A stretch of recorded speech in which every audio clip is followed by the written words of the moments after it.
सुन रहा है तू, रो रहा हूँ मैं। और ये मेरी तर्ज जिन साहब ने गाई वो तो आज 3 करोड़ के हैं और मैं फटे पे पड़ा हूँ। मेरे साथ जो उन्होंने चीट किया है मैं सारी ज़िंदगी नहीं भूल सकता। और एंकर तिवारी जिसने ये सॉन्ग गाया, मेरी पहली तर्ज गाने पे वो 3 करोड़ का आर्टिस्ट हो गया। पता चलो उन लोगों ने मेरी तर्ज तो इस्तेमाल की, तो मेरी तर्ज ये थी, वादे सजना दे सुन सुन थक गया कार उड़ी कांवे। पाकिस्तान में भी कोई ऐसा बंदा नहीं है, वो भी खा रहा है बस। यहाँ से छोटे छोटे आर्टिस्टों की सीढ़ियाँ जाती हैं और ये जो बड़े बड़े नाम के जाके वहाँ पे इंडिया में सेल करके आ जाते हैं।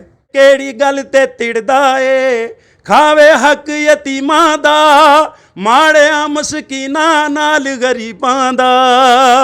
ए बंदा मिट्टी दा, ए बंदा मिट्टी दा, ए बंदा मिट्टी दा। आप मुझसे क्वेश्चन कर रहे थे कि आपने केस क्यों नहीं किया। देखिए भाई, यहाँ पे जो केस है ना, वो कहते हैं ना जिसकी लाठी उसी की भैंस। तो यहाँ पे जो है ना, वो जो बड़े घराने हैं ना, लाइक हमारे ये जो बड़े बड़े घराने हैं, शफ़क़त साहब हो गए, शफ़क़त अमानत साहब हो गए, इसके अलावा ताफू साहब हो गए, तारक ताफू साहब हो गए, ये बड़े बड़े नाम जो है ना, यही उनको सुधार सकते हैं। इसके अलावा वो कहते हैं जाओ जी, जब मैंने बात की ना उनसे तो उन्होंने कहा जी जाएं जी, आप जो कर सकते हैं कर ले। तो कोई भी छोटा आर्टिस्ट कुछ नहीं कर सकता, क्योंकि उसे रास्ता ही नहीं पता वो क्या करेगा। वो तो पहले चाह रहा है कि मुझे कोई रास्ता मिले, और जब ऐसी बात आती है तो बेचारा खुश हो जाता बेचारा कि यार चलो यार, ये तो मैं भी इसी बात पे बड़ा खुश हुआ था, चलो उन लोगों ने मेरी तर्ज तो इस्तेमाल की। तो मेरी तर्ज ये थी, वादे सजना दे सुन सुन थक गया कार उड़ी कांवे तेरियां अक गया। तू हाली भी ना आया, तू क्यों सानू तड़पाया, तेरी याद दी सजना वे सूली चढ़ गया। उन्होंने अंतरे में कहा, वक्त भी ठहरा है, खोया है रास्ता,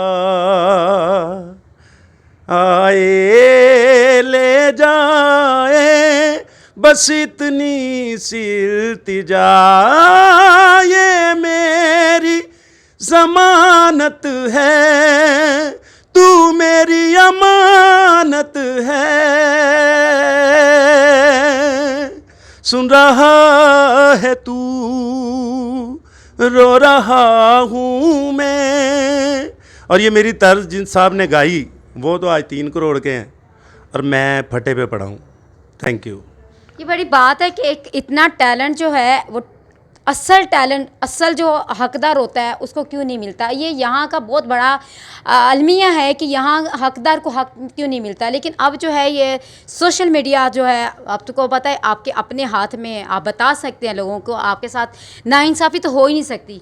तो ये बहुत बड़ी दुनिया है, अब आप कर सकते हैं। किसके हाथों में मैं अपना लहू तलाश करूं, तमाम शहर ने पहने हुए दस्ताने। ये तो आप लोग हैं जो हम लोगों को इस तरह सामने ला रहे हैं। अदरवाइज़ पाकिस्तान में भी कोई ऐसा बंदा नहीं है, वो भी खा रहा है बस।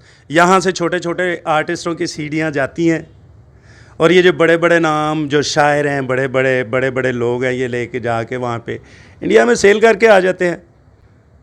तो ये सारा अलमिया यहाँ पे आरिफ लोहार की, हमारे जो आरिफ लोहार साहब हैं उनकी। और वहाँ पे मैंने 2 मरतबा गया हूँ। एक मरतबा तो मैंने जुगनी वहाँ गाई आरिफ लोहार साहब की, तो उन्होंने बड़ा लाइक किया। फिर दोबारा मुझे अगेन उन्होंने बुलाया था, लेकिन मेरे साथ जो उन्होंने चीट किया है मैं सारी ज़िंदगी नहीं भूल सकता। और एंकर तिवारी जिसने ये सॉन्ग गाया, मेरी पहली तर्ज गाने पे वो 3 करोड़ का आर्टिस्ट हो गया। तो अगर आपके साथ मिल के गाते तो शायद आप 20 करोड़ का भी मालिक हो जाता। ये है कि जैसे अगर इनको प्रमोट के इनकी सीडीज़ वहाँ जाके बिक रही हैं, तो बहुत सारे ऐसे लोग हैं जिनका शायद जब वो अपना म्यूज़िक सुनेंगे तो खुश तो होंगे कि हमारा म्यूज़िक बड़ा सुना जा रहा है, लेकिन उनका नाम नहीं आता। हर बंदा जो है अपना नाम बनाने के लिए चीज़ें करता है, अपना शौक़ ही नहीं होता, उस शौक़ को प्रमोट के साथ साथ अपना नाम भी बनाना चाहता है। तो जब इन्होंने देखा कि मेरा म्यूज़िक जो है वहाँ चला है लेकिन इनका नाम नहीं आया, तो इन्होंने क्या किया है कि कह रहे कि मैंने सिंगिंग को बायकॉट कर दिया। हाँ, सिंगिंग को बाय बाय कह दिया। तो अब मैं ज़्यादातर कलाम वगैरह गाता हूँ, तो वो उसके भी मेरे 3 जो हैं वो सीडीज़ हैं। पता कि सिंगिंग तो आपका शौक़ था। हाँ, लेकिन सॉन्ग मेरा शौक़ था। लेकिन फिर मैं ये है कि मुझे एक फ़ायदा हुआ कि उनके ये काम करने से मैं सरकार की धमालें और बहुत सारे ऐसे मैंने किए हैं। मैं आप नेट लो लग गई। जी, लो लग गई लो लग गई कहते 50-12 दा करम मेरा रखदा बरम, नारा जदों अली अली बजया रुक जाते उदों मेरी ज़िंदगी दे गम। ये आप मेरा नेट पे सुन सकते हैं, अली अशरफ।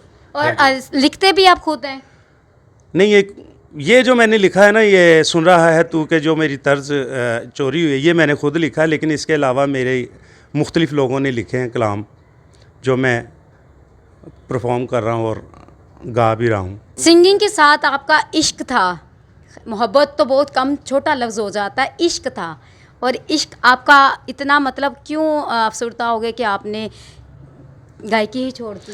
ये बात जो आपने की है, गायकी जो है ना, ये एक ऐसी चीज़ है, समझ लें कि लाए का कीड़ा, ये नहीं जा सकता, ये लास्ट तक नहीं जा सकता। मैं गा रहा हूँ, मैं अब कलाम गा रहा हूँ और अनकरीब इंशाल्लाह मेरा एक और भी, मैं अब ये कोशिश कर रहा हूँ कि लोगों को समझाने के लिए कुछ गाऊँ। उसमें मैंने एक गाया है, अब इंशाल्लाह रिकॉर्ड करवाया वो मैंने। ਐਵੇਂ ਬਣ ਬਣ ਫਿਰਦਾ ਏ ਖਰੇ ਕਿਹੜੀ ਗੱਲ ਤੇ ਤਿੜਦਾ ਏ, ਖਾਵੇ ਹੱਕ ਯਤੀਮਾਂ ਦਾ ਮਾੜਿਆਂ ਮਸਕੀਨਾਂ ਨਾਲ ਗਰੀਬਾਂ ਦਾ। ਇਹ ਬੰਦਾ ਮਿੱਟੀ ਦਾ, ਇਹ ਬੰਦਾ ਮਿੱਟੀ ਦਾ, ਇਹ ਬੰਦਾ ਮਿੱਟੀ ਦਾ, ਇਹ ਬੰਦਾ ਮਿੱਟੀ ਦਾ। ਵੱਲ ਕੁਰਾਨ ਦੇ ਪੁੱਲ ਤਰੀਕੇ ਗੈਰਾਂ ਦੇ ਅਪਣਾਵੇ, ਉੱਡ ਉੱਡ ਪੈਂਦਾ ਉਹਨੂੰ ਜਿਹੜਾ ਚੱਜ ਦੀ ਗੱਲ ਸਮਝਾਵੇ। ਗੁੱਸੇ ਦੇ ਵਿੱਚ ਆ ਕਿਰਪਾਨਾਂ, ਗੁੱਸੇ ਦੇ ਵਿੱਚ ਆ ਕਿਰਪਾਨਾਂ, ਨੇਜ਼ੇ ਅਸਲਾ ਫੜਦਾ ਏ।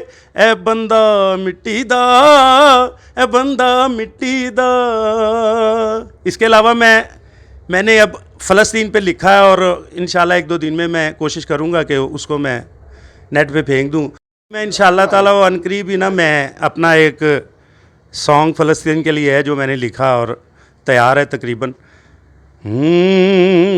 दुनिया के मुनसिफो, दुनिया के मुनसिफो, एहसास कुछ करो, एहसास कुछ करो। फ़लस्तीन जल रहा है, फ़लस्तीन जल रहा है, एहसास कुछ करो। दुनिया के मुनसिफो, दुनिया के मुनसिफो। ये आपने खुद लिखा है? क्या माशाल्लाह, बहुत खूबसूरत लिखा है।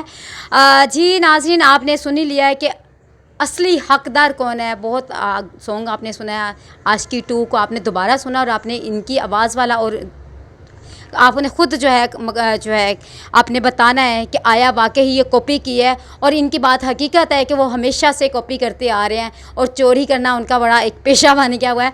आपको ये प्रोग्राम कैसा लगा और इनको आगे गाना चाहिए और उनको कैसा जवाब देना चाहिए, अपने कमेंट्स में ज़रूर बताइएगा। इसी के साथ अपनी होश गुफ्ता को दीजिए इजाज़त। अल्लाह हाफ़िज़।